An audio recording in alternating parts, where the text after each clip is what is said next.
Allah. Assalamualaikum warahmatullahi wabarakatuh. Alhamdulillah, bersyukur kita kepada Allah Subhanahu wa taala yang telah memberikan kepada kita nikmatnya sehingga pada kesempatan ini kita masih dapat melanjutkan pelajaran kita kembali. Apa kabar Ananda semuanya? Mudah-mudahan kita selalu tetap sehat walafiat dan selalu dalam lindungan Allah Subhanahu wa taala. Nah, Ananda semuanya, pada kesempatan ini kita akan melanjutkan pelajaran kita kembali di pelajaran yang kelima. Di pelajaran yang kelima tentang keteladanan Rasulullah Shallallahu Alaihi Wasallam dan sahabatnya. Anak-anak Ustaz semuanya, jangan lupa dibaca-baca lagi, diulang-ulang kembali pelajaran kita yang sudah lewat, mulai dari pelajaran pertama, kedua, ketiga, keempat, dan yang kelima. Di semester ganjil ini, di semester 1 ini, kita mempelajari mulai dari pelajaran pertama sampai pelajaran yang kelima. Dan di semester berikutnya insya Allah kita akan mempelajari pelajaran ke-6 sampai pelajaran ke-10. Baiklah, sekarang kita akan mempelajari tentang keteladanan Rasulullah SAW dan sahabatnya di pelajaran kelima. Silakan anak-anak Ustadz buka bukunya di halaman 45. Kejujuran dan kasih sayang Rasulullah Shallallahu Alaihi Wasallam. Anak-anak Ustadz semuanya, Rasulullah Shallallahu Alaihi Wasallam itu adalah sebagai uswatun hasanah bagi kita. Rasulullah adalah contoh teladan yang baik bagi kita semua. Kita harus mencontoh keteladanan beliau di dalam kehidupan kita, baik secara bermasyarakat, bermuamalah, beribadah, dan lain-lain sebagainya. Nabi Muhammad SAW terkenal dengan kejujurannya. Rasulullah SAW tidak pernah berdusta seumur hidupnya. Nabi Muhammad SAW diberi gelar Al-Amin, artinya adalah kepercayaan. Beliau terpercaya, beliau orang yang jujur, beliau adalah orang yang penuh kasih sayang. Rasulullah SAW mulai dari sejak kecil sudah menjadi yatim piatu. Oleh sebab itu, beliau sangat mencintai anak yatim dan menganjurkan umatnya untuk merawat, mendidik, dan mencintai anak yatim. Rasulullah SAW itu sangat terkenal kejujurannya. Jadi sebelum beliau diangkat menjadi Rasul, pada usia remaja beliau diminta bantuan oleh pamannya untuk membawa barang dagangan Siti Khadijah binti Khuwailid yang kaya dan yang sangat dihormati di kota Mekah. Beliau diberikan kepercayaan oleh Siti Khadijah dan beliau tidak pernah menipu ataupun membohongi Siti Khadijah sedikit pun, karena beliau itu terkenal dengan kejujurannya, tak pernah berbohong. Dan pada usia 35 tahun, Nabi Muhammad SAW bersama-sama dengan orang Quraisy diminta untuk memperbaiki Ka'bah. Dan ketika pembangunan sudah sampai ke bagian Hajarul Aswad, bangsa Quraisy berselisih tentang siapa yang mendapatkan kehormatan untuk meletakkan Hajarul Aswad. Nah, jadi mereka ini, orang-orang Quraisy ini berselisih antara pemuka-pemukanya siapa yang berhak meletakkan Hajarul Aswad ke tempatnya. Karena setiap dari pemuka bangsa Quraisy ini merasa lebih berhak untuk mengangkat dan meletakkan Hajarul Aswad, batu yang mulia, ke tempat semula. Dan pada akhirnya mereka sepakat menunjuk Nabi kita, yakni Nabi Muhammad SAW, sebagai orang yang tepat untuk melakukan hal tersebut. Jadi Rasulullah SAW pun kemudian menyarankan suatu jalan sebelumnya tidak terpikirkan oleh mereka. Jadi beliau, Nabi kita Muhammad SAW, mengambil selembar selendang. Kemudian Hajarul Aswad itu diletakkan di tengah-tengah selendang tersebut. Lalu beliau meminta seluruh pemuka kabilah yang berselisih untuk memegang ujung-ujung selendang itu. Kemudian mereka mengangkat Hajarul Aswad itu bersama-sama. Setelah itu mendekati tempatnya, barulah Rasulullah SAW yang kemudian meletakkan Hajarul Aswad tersebut. Nah, inilah merupakan jalan keluar yang terbaik.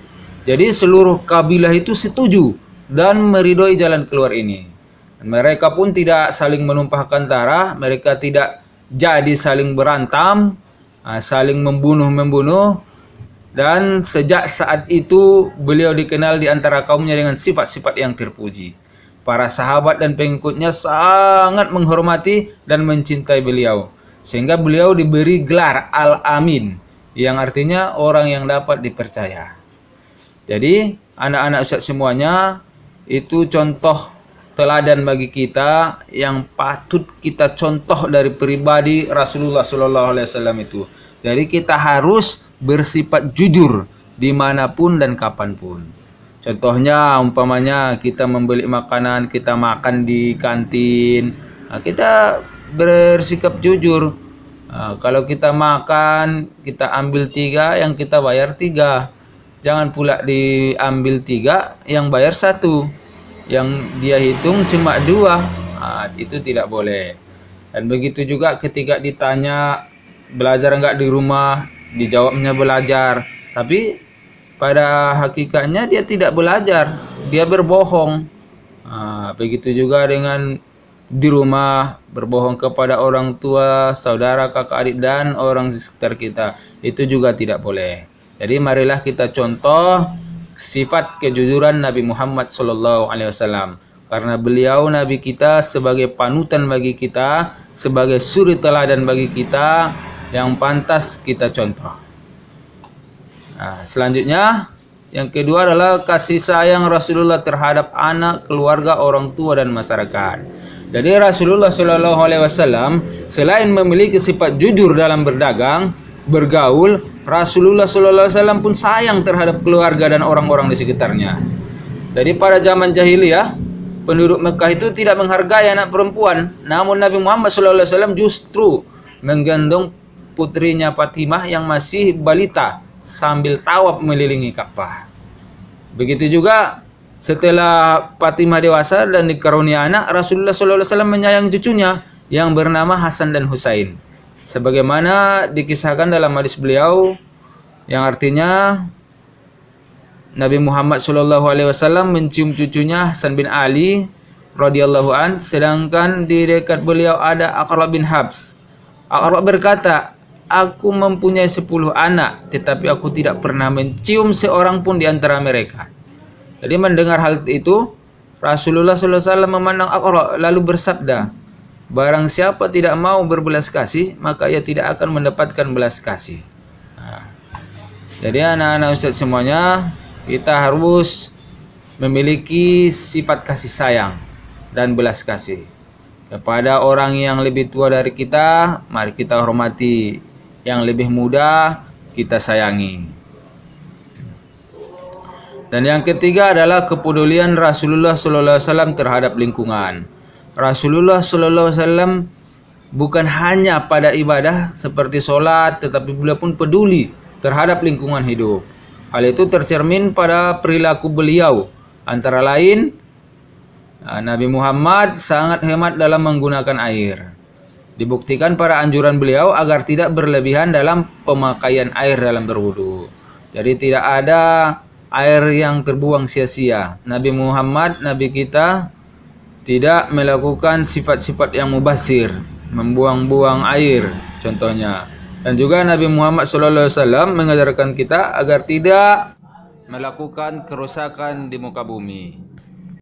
Jadi ketika ada pun masa-masa perang, Rasulullah SAW sering menyampaikan kepada sahabatnya, jangan menebang pohon yang bermanfaat. Jadi tidak boleh sembarangan menebang pohon. Itulah bukti kepedulian Nabi kita Rasulullah Muhammad SAW terhadap lingkungan. Selanjutnya, Nabi Muhammad SAW sebagai pembawa rahmat bagi alam semesta. Nah, ananda semuanya, Nabi Muhammad itu diutus oleh Allah Subhanahu wa taala sebagai rahmatan lil alamin, atau sebagai pembawa kasih sayang bagi alam semesta ini. Jadi anak-anak Ustaz semuanya, tujuan dakwah Nabi kita Muhammad SAW adalah untuk mengubah keadaan masyarakat jahiliyah menjadi masyarakat yang sejahtera berdasarkan agama tauhid, yaitu agama yang meyakini bahwa Allah Subhanahu wa taala adalah Tuhan yang Maha Esa, bahwasanya Allah Subhanahu wa taala yang maha kuasa, yang maha esa. Jadi misi kedamaian dan kesetaraan hidup ini bukan hanya bagi bangsa Arab ketika itu, tetapi juga seluruh alam sampai sekarang dan akhir zaman.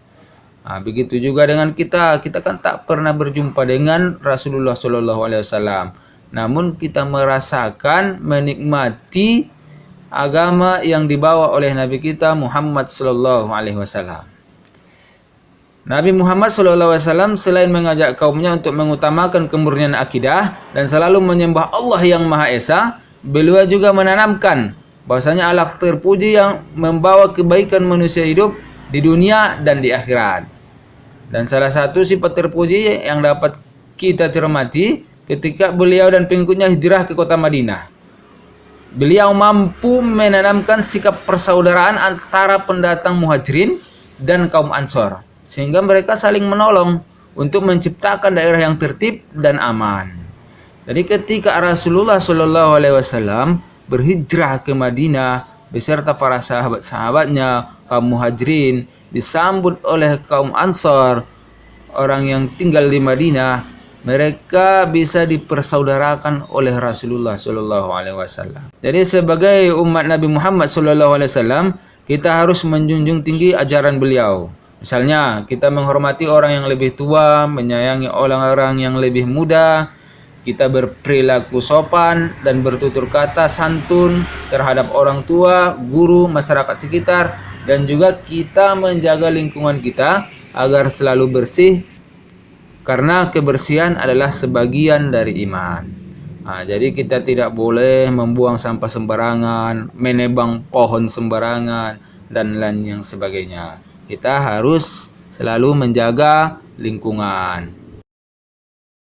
Nah, Ananda semuanya, marilah kita contoh perilaku Nabi kita, Nabi Muhammad SAW. Kita contoh kejujurannya, kita contoh kasih sayangnya, dan juga kepeduliannya terhadap lingkungan. Jadi mulai saat ini, marilah kita semaksimal mungkin untuk berperilaku jujur. Jangan berbohong lagi. Dan juga kita harus saling menghormati. Kita hormati yang lebih tua dari kita, dan kita sayangi yang lebih muda dari kita. Begitu juga kita harus peduli terhadap lingkungan. Jangan kita merusak lingkungan. Nah, Ananda semuanya, mungkin sampai di sini pelajaran kita pada kesempatan ini.